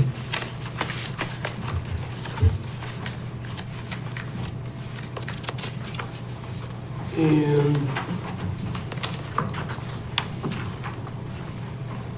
we thought generally that they were good numbers, Okay. and we'd like to share the shared parking. Yeah, that's the part that Dave had to explain the math, and like in some form codes, they actually have an example of how to do the calculation when they use that triangle of all the mixed uses. Have you seen it in the, like Hamden has it in their form-based code? But there's a math example there, which would be really beneficial to add to this. Okay. And when you compare these parking rates to the ITE or some of the other Transect parking, they're right within those ranges rather than the old school zoning regs. Right, because ours is Which- what is ours right now? 2 parking spaces, right? 2 per multifamily, 2 per condominium, 6.6 for retail. If they're still the same when I did the report, I had tabulated that. Okay. I think we had one other section about the windows on page 15. Dave, may I just stay on parking one more? Yeah. Thing, there was what we thought was missing and maybe should be addressed is the parking stall size. Most now are, they were old school or 9 by 18, but a lot of them now are 8.5 by 18. And sometimes you go look at some of these places that have been in existence and they've been restriped, they may even be smaller, less wide. But just consider that, and maybe also consider a shortness of depth if the vehicles could overhang the curb stop or the landscape strip. But still, that way you still have your 24-foot width of driveway aisle. And again, it's up to the developer, as David's explained, he I would leave it said, at the 9 foot, at least, for the cut it smaller. Everybody drives SUVs now. And trucks, yeah. Trucks. To cut it smaller would be no. But I Yeah. like the idea of being able to back a pickup truck into past the bump or and over and not impede the sidewalk, right, and still maintain the width. You know what I mean? not a sidewalk, you're right. I was thinking Or the- more of a retention basin, a swale, or something else that's in the back of your lot. And I don't disagree that the trucks and SUVs are large, but the Urban Land Institute did a geometric study on all the vehicles. And at the time I did this report, that Ford F-150 was the largest vehicle, most popular vehicle, and I don't think it was, I'll verify this, I didn't look that up, it's definitely not that too wide as you would think it is. Most of them are just high. And then, of course, now there's the big mirrors, which is an also issue. You know what the school is? You know what they did, what the parking is in the school, the width, off the top of your head? The high Where? school, Yeah, the high school. yeah, there's a big parking lot. It's a big parking lot, but the spaces are tight. I think they're like 9 by 16. I think that's what we have now. The school? I haven't measured. No, I haven't measured, but I believe that's what we have. They are the 9. I just noticed that in the key bank I go to, it's not here in town, in the North Haven one, they've gotten a lot narrower than they were approved for, but they still work, people are careful. But again, it's the developer's choice to say, I want more spaces, maybe we could shrink them down to 8.9, 8.6, if it's allowed. Otherwise, you have more impervious surface. And Right. So the more Heat parking, island. the more units. Right, so it would be advantageous for him to make it narrow to gain a couple more spaces so he can add a couple more units to the complex. Because we predicated, on page 24 is 1.25 minimum spaces per dwelling unit. So he's predicating his parking lot based on how many, the other way around. Parking spaces dictate units. Right. Did I say that right? Yeah. The space is bigger. Right. So you'd have to have, I'm just thinking, if you took 6 inches off a 9-foot wide for 8.6, you'd have to have 18 stalls to get one more. And that's, I mean, yeah, it does add up without a doubt, but it's not like you gain twice as many stalls. Correct. So I think we should just leave it bigger because it's more comfortable for people parking. And that's 100% true in like a mall or something where there's always strangers coming and going, and maybe even with the mixed use. But with residential, the tenants or the condo owners, they get used to well, the condo owners probably have their own garages, but surface parking, the tenants get used to the size that they park in. Right, yep. And again, that becomes the property manager's headache. People are complaining or there's issues. You'll have higher turnover of tenants. But it was just something to consider. Okay. If it's not considerable, it's not considerable. I'm sorry, Dave. Thank you. That's all right. Go ahead. So we also discussed the page 15 dormers.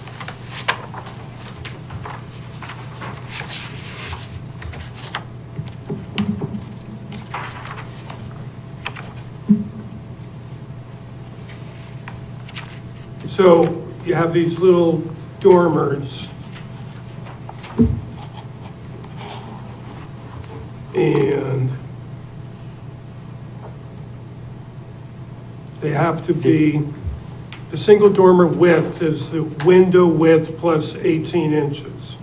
So it doesn't tell you what the window width is, but if it's 3 feet, then you're gonna need another 9 feet on either side for your corner board, your window board, and maybe 4 inches of siding or some sort of material.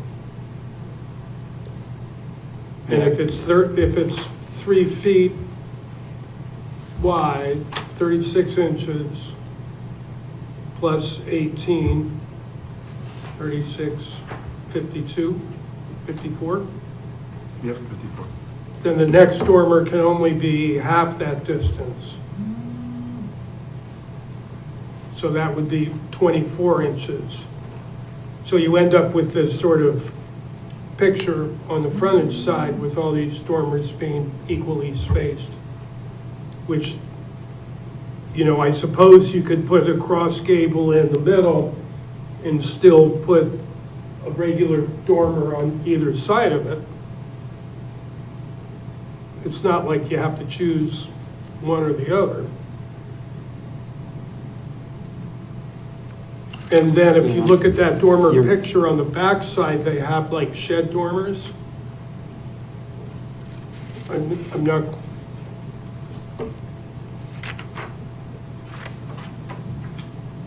Yeah, an E dormer. Right? it doesn't really say how you can get the shed dormer on the backside. But I guess it doesn't talk about the shape of the dormer at all. So those 2 dormers on the backside aren't using up 50%, they're 50%. And they've got the half distance in between them. So you could do that as well. You just can't do a whole shed dormer Off the back. all the way across the back because that's not a sloped roof. Right.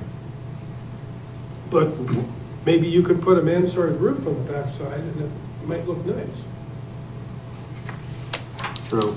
And as a devil advocate, I said, well, if the dormers are only 50% of the eave width, which I think in my report I had suggested 60, on the backside, which is not in the public view, perhaps you can allow more, especially, I was thinking at the right in the Northford Center where they have all that vacant lot, and behind it is the Totucket Ridge.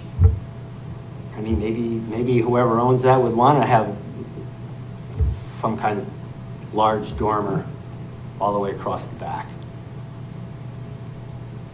I'm just thinking, again, public realm versus the backside.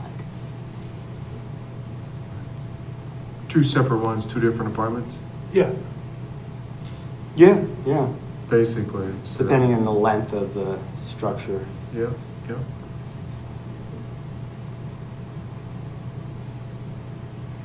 I mean, you keep, I don't know, I mean, the more suggestions, the more regulations and things you have to check and enforce.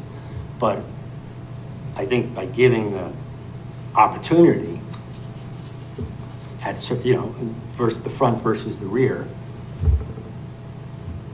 I think the quality will be better. More adaptations for a buyer or renter. with that well, and type for of quality, option. yeah. The quality of it, right?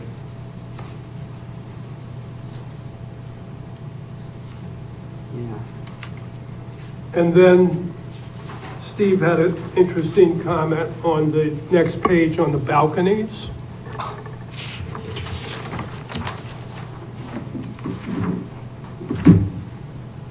Here's the true graphic. Yeah.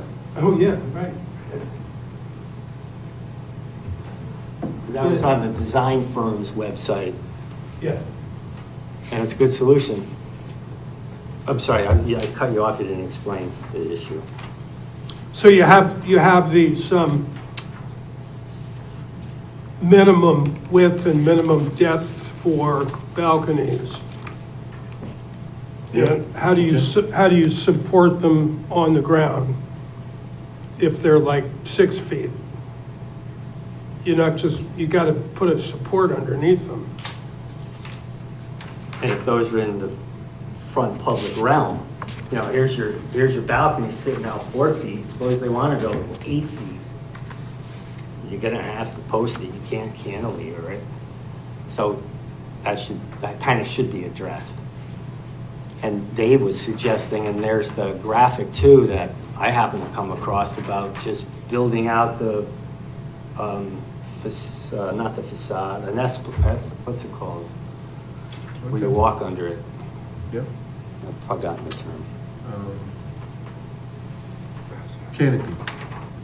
Yeah, like a Look large at- canopy or a. Over the walkway. Yeah, So blend it, work it right into the public realm, and it's, oh, look at this, it's so nice, and it's actually, yeah, and then it's shaded for the sidewalk or partial of the sidewalk. right. Yeah, the minimum depth is 4 feet, but after that, can 4 feet be self-sustaining, supporting itself? I don't know, Yeah. depending on Somewhat, how if you it's anchor it. well done ahead of time. Right, so beyond that, they have to design and engineer it to support it, right? Was The other there- issue though, with the larger the balcony on the street side, the more chance that, you know, there's gonna be a grill on it, there's gonna be Pots, plants. yeah, plants and clotheslines, and it's gonna become a third space or whatever you wanna call it. And I don't know if you want that on the public realm or not, No. right? Yeah.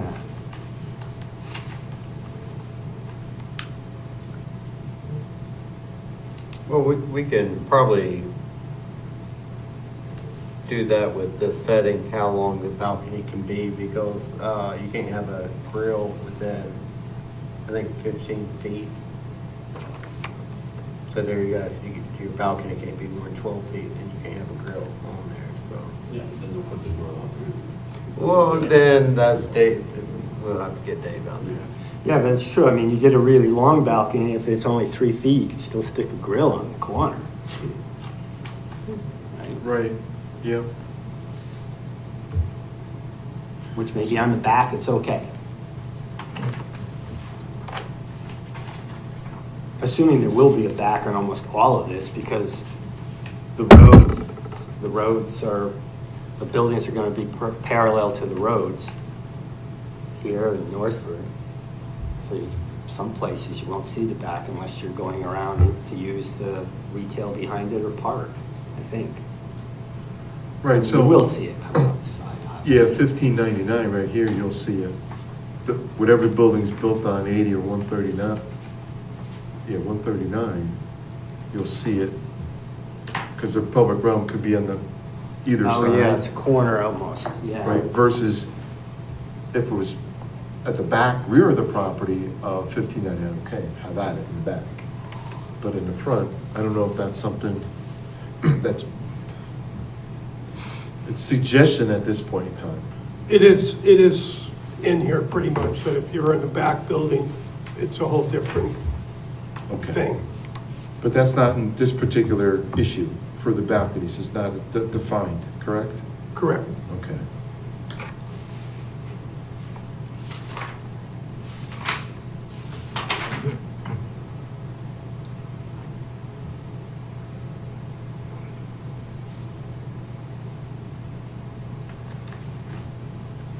What else, Dave? I think that's sort of it. I mean, I'll write this stuff up so that we have sort of a document of what we discussed, Sure. rather than actually making changes. Okay.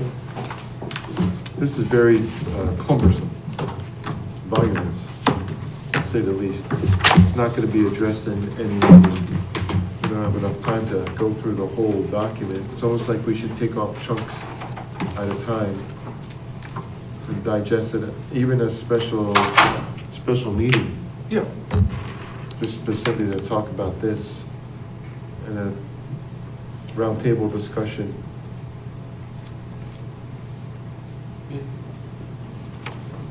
You know?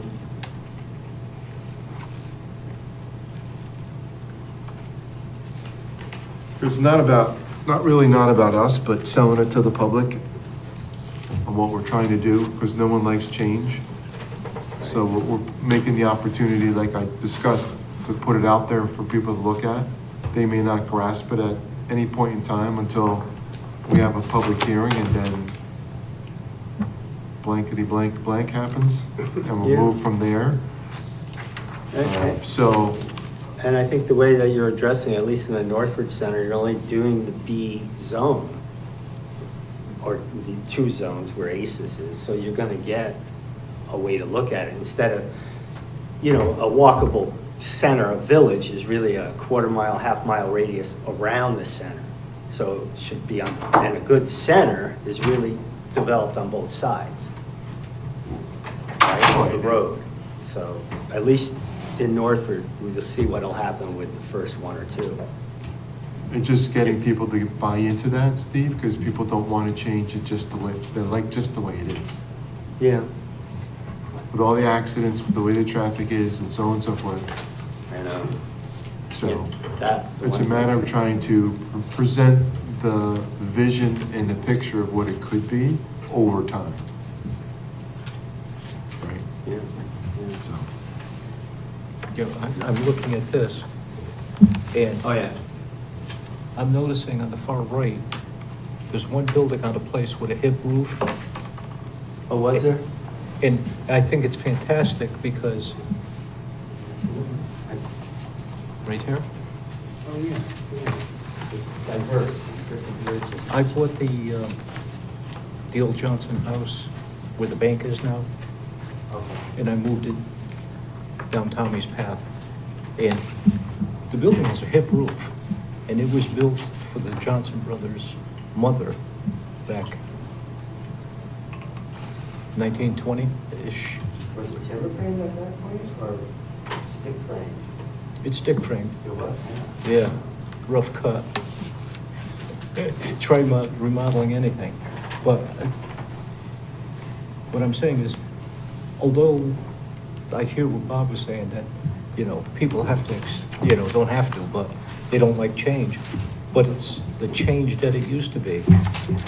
Because, the houses were closer to the road. On the other side of the, I guess where the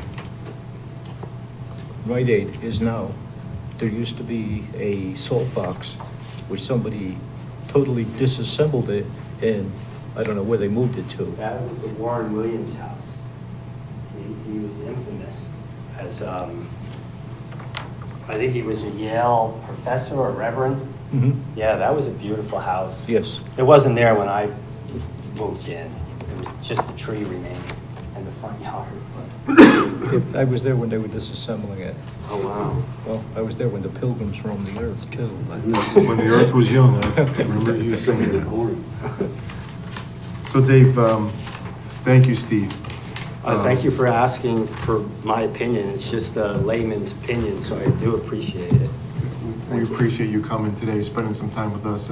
It's getting kind of late, so I just want to wrap it up. And next item on the agenda was 2026 meeting schedule? Yes. Okay. That's somewhere? It's good? Oh.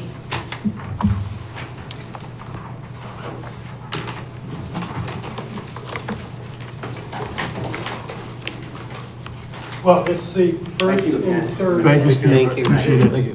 First and third Thursday of the month, except for July 9th, August 20th, and December 10th. No, we need December next year. Oh, just one?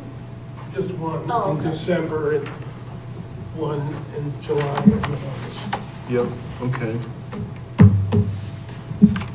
And no holidays at any of these, correct? I would assume not. Okay. That's a first and third Thursday. November 19th, another Thursday. Nope, I think that's it. 5th.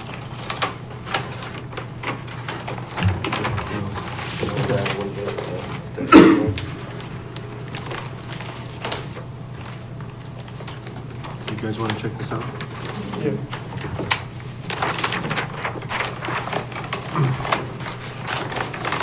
Just pass it to you. I don't know what I'm doing tomorrow, so. I can make it all these days. So how about God willing. Have one in the middle of the month every month. So let's just do one every quarter. See if we all can be there, but I'm one. No, that's good. So I entertain a motion to adopt the 2026 meeting schedule. I'll second. Okay. Any Who made the discussion? motion? Ron? Ron did, second by Paul. Any discussion? All in favor, say aye. Aye. Motion carries 4-0 for the adoption of the 2026 meeting schedule.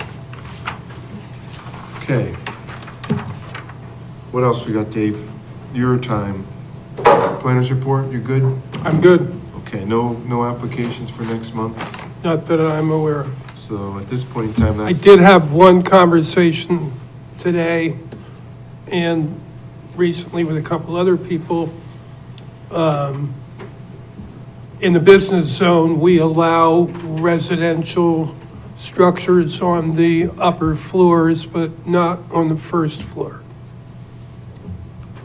Commercial space, it's a business zone. First floor typically is reserved for We'd like to be, businesses. yeah, commercial. So they'd like to change that. Forget it. Just throw them out. Okay. That was rejected last. I said, well, you're gonna have to be a little bit more specific and, if you can limit it to the design districts or limit it to certain size lots or whatever you come up with, but you should probably go talk to a land use attorney or a consultant and come up with some better idea than just allowing it everywhere. You're too nice. Just tell them no. Too nice. I mean, it's, with the internet and everything else, it's harder to find tenants for commercial spaces. this is true. So the discussion is really, commercial space versus residential. Right, so I'm not a tax guy, but what's the difference?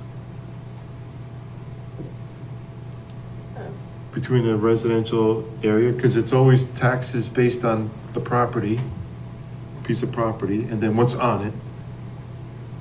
Right, so there's a commercial property, then there's a building on the commercial property, it's taxed the same.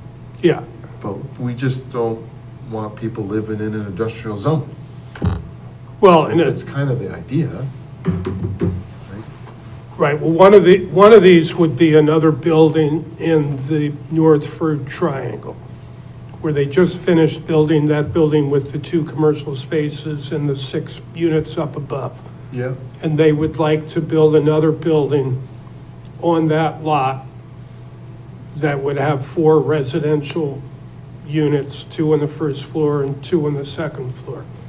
There's already a bunch of commercial office space going on in that complex. Wouldn't that fall under like a apartment building, which we don't, you can't do? What? Wouldn't that 2 and 2 fall under like an apartment building? Like they're asking you to put 2 and then. They're asking for 4 units, They're right? asking for 4 units, isn't that like an apartment building they want to put, a mini apartment building? Be the same thing, wouldn't it? Well, I mean, you're allowed to have up to 6 units on the second and third floor with commercial on the first. So that's an apartment building with commercial on the first. Are they gonna put commercial on the second floor then? No, they would just have 4 residential units, 2 on the first floor, 2 So on it's the just gonna be second. strictly residential? Correct. In a commercial zone? In a commercial zone, or In the triangle there where Oh, Navis and it's a Young business is, zone. and they just in a built, business zone? business zone, not industrial. I thought you said industrial. My bad. business zone. Business zone. No. Kick them out. So I mean, that's a little bit unique there because it's not like a strip mall, it's not like a downtown, it's sort of a conglomerate type area. Even in the form-based code, we're allowing residential on the first floor as long as it's in the back of the building. It can't be on the front, Correct. but it could be on the back on the first floor. Right. And then you go back to your old mom and pop candy stores where they had the candy store in the front and mom and dad lived in the back and you ran the store. But traditionally, we don't have residential in a business zone in the front.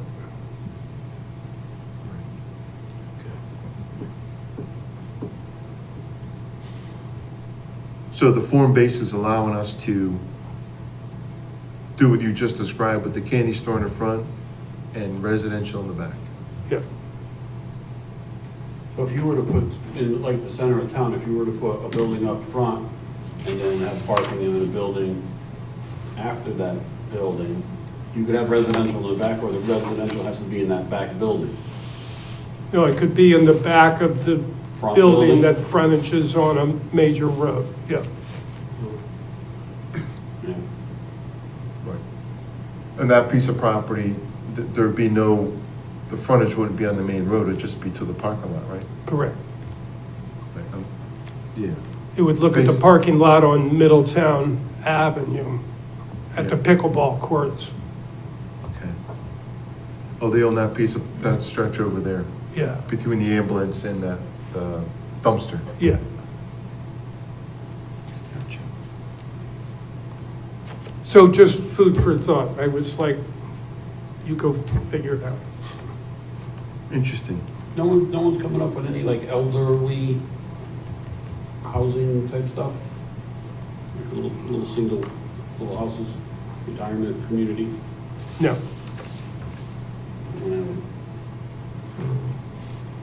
Aces. What's that? Aces, it's for sale. What's that? The ACES. The school. Yeah. How many schools have we seen converted into senior housing? But it's B3? right. That would be it. So Aces is just up the hill on, That property is big enough. Okay. whole lot. It's a school, Playground and all. playground and all. Yeah. Converted into senior living with a kitchen and facilities are all right there. But again, it's not zoned for that. So food for thought, something to think about. With that being said, anything else, Dave? No. You're good? Gentlemen, anything for the good of the order? If not, we'll turn over the item to Mr. Ron. Item 9. Don't forget Thanksgiving is coming, buy your flowers, or pay for the rest of it, the rest of the year. A happy Thanksgiving to everyone, and I motion we adjourn. All right, second. All right, all in favor? Aye. Aye. This meeting is adjourned, 8:35. Thank you all.